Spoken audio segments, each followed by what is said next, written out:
Hi, I'm Greg Schaefer, and welcome to the virtual CISO moment. Perry Ausbrooks joins us. He is a veteran success specialist and IT systems analyst. Perry, thank you so much for joining us today. Thanks for having me, Greg. One of the things that I'm always surprised about is like I talk to people all different locations, talk to people in Europe, in Australia, and you are actually just right down the road from me in Columbia, Tennessee. Is that correct? That is, I actually grew up in Franklin as well. Oh, okay. Yeah. If I look out to my left here, I'm looking north towards Nashville right now. So, well, I appreciate you coming on. Really, very much interested in your path and also how you're helping veterans. But I'd like to hear how you got involved in IT and how it led you to the mission that you've taken on today. Absolutely. I was actually struggling really bad, and someone pulled me out of the the depths and my life back on track. Thank the Lord for that. And I happened to find out about a program through the VA called Vet Tech, and I always had a interest in cybersecurity. And then when I started to learn about it, I was like, oh man, that's actually really interesting. Mhm. Being on the front lines on the internet world instead of the front lines in the military. And thankfully, the Vet Tech program for your cybersecurity training, and I was able to get a few of the basic entry level certifications. And now I'm was selected by the program that I actually went through the training as someone to they actually hired me to not only teach the cybersecurity material. I just grasped it really quickly, and um, so now I actually review classes for Security Plus, Certified Ethical Hacker, while still pursuing my own training in my spare time, while also helping other veterans go through the program and find employment after they get their certifications through us. So you were in the Army, correct? Yes. What was your position in the Army, and when did you serve in the Army? And thank you for your service, by the way. Oh, thank you for your service. So I was a RT forward observer. Absolutely nothing to do with IT, but I loved it. It was great. I served in 2006 to 2010. In those short 4 years, I did two deployments to Iraq, and I absolutely, I would say I loved the Army. I was really good at it. It was probably one of the few things I've ever done in my life that I was great at. I joined as a E1, and within 5 years, I was promoted to sergeant. Thankfully, I had some amazing leaders that really taught me great leadership and how to do my job really well. But I was just physically tired and mentally exhausted after two back to back deployments to Iraq, and I just couldn't physically do it anymore and decided it was time to come home. No, I can definitely relate with that. I was actually an Air Force reservist, but was called up for what was called Desert Shield at the time. That morphed into Desert Storm, which people I think more commonly know as the first Gulf War now. And then went back to being the weekend warrior deal. Finished up my undergraduate degree at the University of Buffalo, and then this whole Somalia thing started. This was like in the early '90s. And at that point in time, I had kind of the same attitude that I think you were talking about. It's just like I'm like I'm kind of I got burned out from the Desert Storm thing. It's just like I don't want to be deployed again. My career was just starting to get off the ground. So, um, but I do think you may or may not agree. I should say, but I do think that everyone could benefit if they served at least a little bit, like in the military or some sort of public service like that. I mean, what are your thoughts on that? 100% agree. The person I was before I joined as a arrogant little kid who thought I knew thing. Um, though, if someone just was able to go through basic training in AIT in any branch and have some sort of actual responsibility that's bigger than them and learn that leadership at a young age, and it really teaches you about life before you transition to that college level. I think our next generation would benefit greatly if they could just do that and then, go to college while they're, serving every 1 week in a month. Absolutely, and that's why I brought it up, because I know for me, I experienced a very similar change as well. And while there was some personal sacrifice and some burnout involved, I wouldn't change it for one iota. Would do the exact same Yes, thing again. So, 100% agree. so when we come back in 30 seconds, I'm going to ask you about what you think might be one of the most significant threats to small and mid-sized businesses in the cybersecurity realm. And I will give you, as I said, 30 seconds to think about that. vCISO Services is a small, specialized, veteran-owned information security firm with a calling, founded on Christian values and focused on the needs of small and mid-sized businesses. Our passion is to help small and mid-sized businesses gain a fighting chance in an increasingly hostile cybersecurity threat environment by providing executive part-time virtual CISO services, information security risk management services, and CISO advisory services. Check them out at vcisoservices.com. All right, Perry. So what do you think? What's, in your opinion, based on your experience, what's one of the major threats to small and mid-sized businesses today? I honestly think small and mid-sized businesses, I think it's just a lack of knowledge by ownership because, one of my desires is to become a penetration tester. And as I'm preparing for pen test certifications, I talked to several small businesses. And as you know, down here in Columbia, that's very small businesses. Yeah. um, and it honestly blows my mind how maybe one of them actually has a virtual um, like security broker, Mm-hmm. and how many have completely exposed data.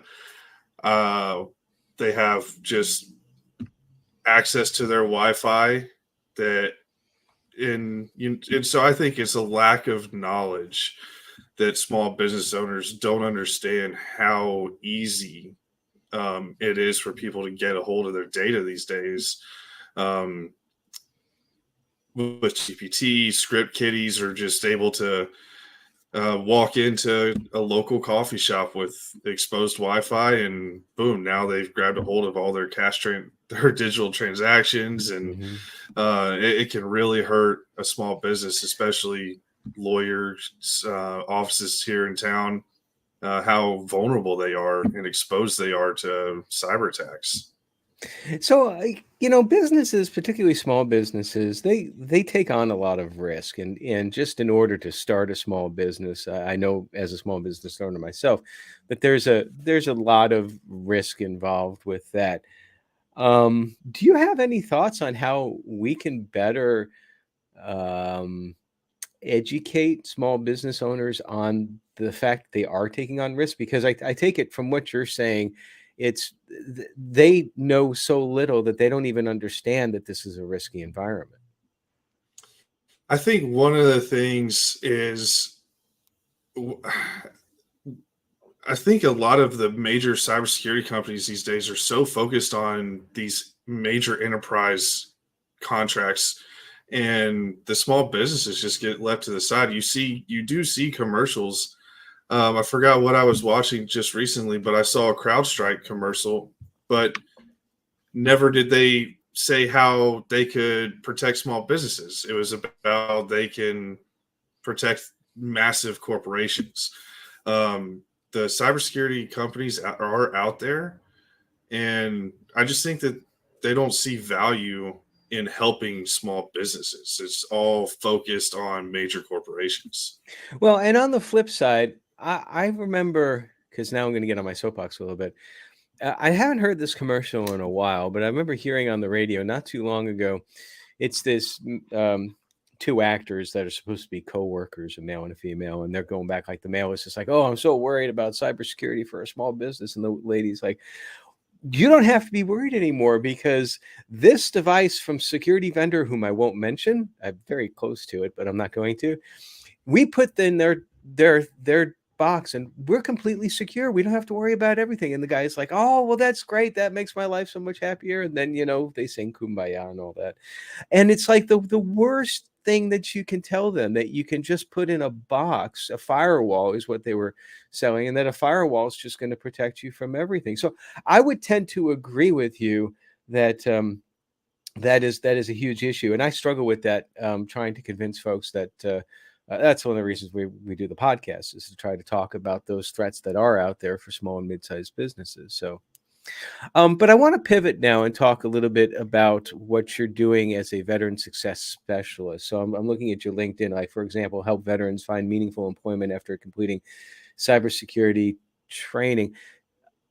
Could you expand upon how that process works and how that's helping veterans transition into the civilian cybersecurity workforce? Absolutely. I think one of I mentioned earlier, someone pulled me out of depths, and I've made it a mission of mine to pay that forward and help as many veterans as I can. Thank you. And one of the things I do is I work side by side with veterans as they go through our training program.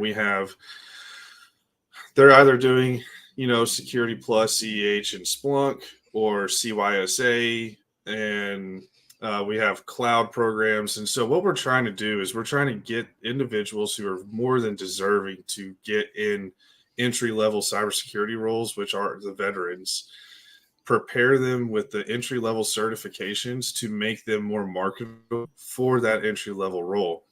I think that people tend to call us a style of boot camp. We've kind of had a bad rep because there have been bad boot camps in the past. However, ours goes so above and beyond I provide resume tailoring. I will walk them through one-on-one meetings on actually tailoring the resume to a job description, preparing them for interviews, and walking them through the entire hiring process. Well, I mean, the military, we came up with the term boot camp. There's a reason for that. It's like, if That's anybody's right. going to do it right and prepare folks for whatever the boot camp is, it would be folks that have military experience and not these diploma mills, if you will.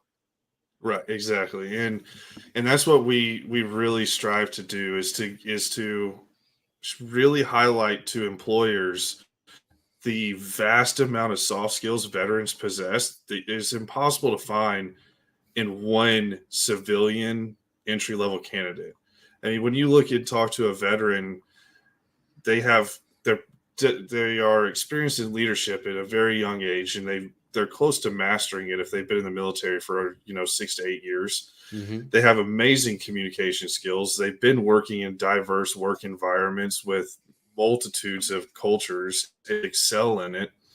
And show me one civilian candidate straight out of college that has the discipline that a veteran has.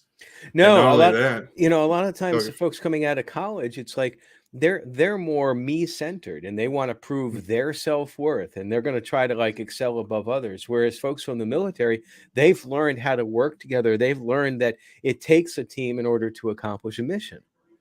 Absolutely. And they're so loyal. In this industry, I'm sure you see it, the people who jump from job to job chasing money, Mhm. because they get that little bit of experience thrown on the resume, and they're throwing their resume out there to make more money. And the thing with veterans, especially ones that we're graduating, that are just asking for that, take that chance on me. I know I don't have IT experience, but look at the certifications I was able to obtain in just 3 months. And that shows my dedication to the field. And if you give me that chance, I will pay you back, because it's just how veterans operate. We will, Mhm.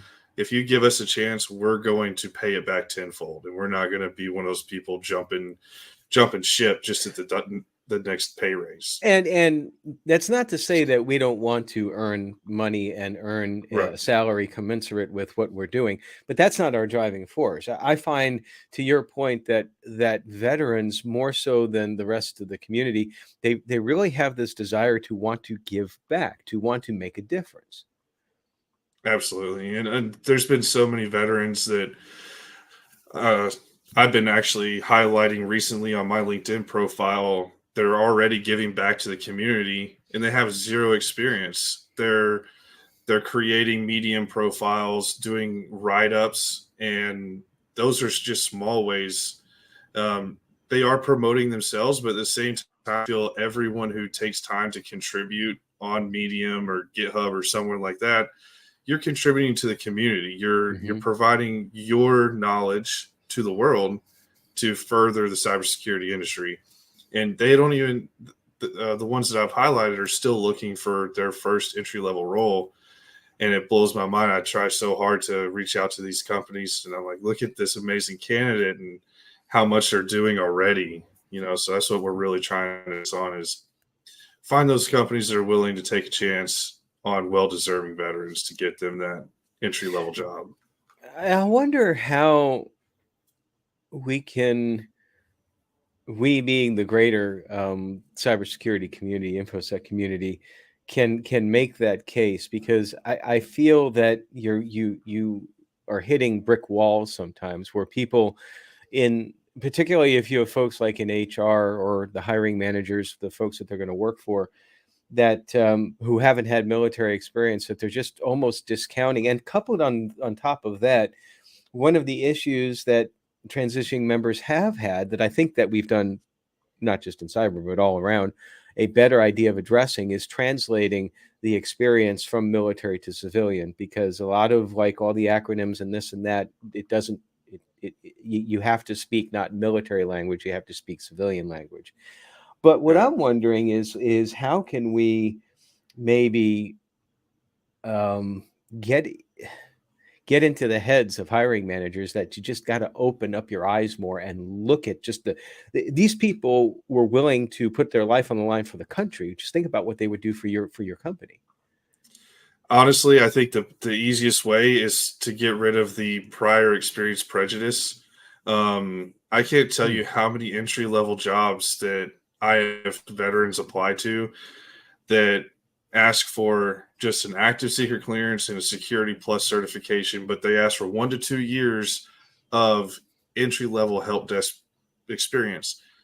A veteran that has a secret clearance and security plus, even though they have no IT experience, they have life experience. They have real world work experience that should count towards something, and just negate it. They say, even just because you don't have at least a help desk title, I don't care your military background. I want IT experience, and that's honestly the biggest hurdle that I see, is they just will not get over that.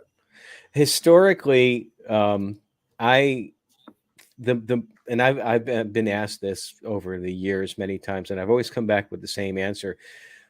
Greg, what do you look for most in a favored candidate, or what would the favored candidate have? What kind of qualities and this and that? And without a doubt, my first answer is trainability. Mhm. And I take that really from how I first started in IT. So I was in college, and I was in the reserves, as I mentioned. And the person that I interviewed for a part-time network technician job, he was had served as a drill instructor at Paris Island for the Marines. And so we talked a little bit, and he said, "You're hired." And I'm like, "Really?" It's like, I mean, I had no experience outside of a little bit of Fortran programming, for those folks that are old enough to remember what Fortran was. But he said, if you can read a TO, a technical order, for folks that don't understand that, if you can read a TO to fix an airplane, I think that you can handle this IT thing.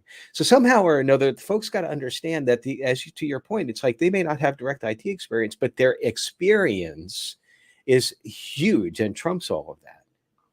Absolutely, and not only that, but the majority of our veterans come in with zero experience, and for those that have taken the Security Plus exam that have experience in the IT field, imagine only having 4 weekends of training to study for the Security Plus certification. Well, that's the trainability part right there, right? Exactly, Yeah. exactly, and it's make sure that we try to highlight that as heavily as possible in their resume. Um, but again, I think, to your question, what can we do? Hiring managers and recruiters just have to start giving veterans a little bit more respect in the we might not have the previous experience, but again, I fall back on show me a civilian candidate. Not every veteran's the same, but I would say 90% of all veterans are going to have a combination of soft skills and hard skills that you'll never find in one civilian candidate. And that's not to discount civilians. I think that there are plenty of great ones out there, but veterans are just a very unique community. Yeah, and I always kind of chuckle when like I'd be interviewing someone, whether it be for an employee position or a consultant position here within our firm, and you get through the discussion and just start realizing this person is definitely going to be a good fit. I think that they're going to work.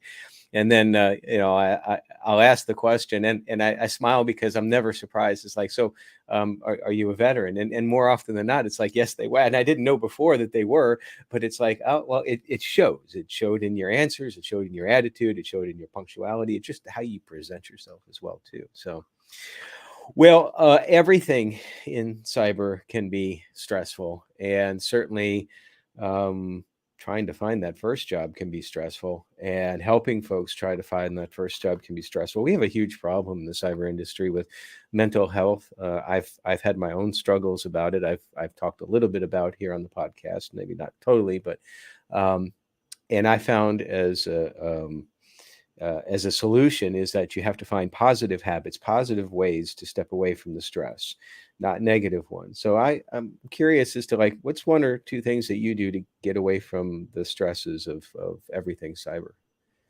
Oh, well, first of all, counseling. I'm very active. I have spiritual counseling that I do, and I also have just mental health counseling as well every single month. And then also during the summertime, I go to the lake house. Nature is wonderful to get away. The water is an amazing healer, and so is the sun. So I just did. We spend so much time cooped up indoors to spend, 10 hours a Saturday and Sunday outside, soaking in that vitamin D and just not being in front of a screen, and just put your phone away. I always put the only thing my phone's connected to on a weekend is the Bluetooth on the radio on the boat. And just listening to Jimmy Buffett. I don't answer emails and phone calls or texts unless it's an emergency. Just you got to find, like you said, you really have to decompress. And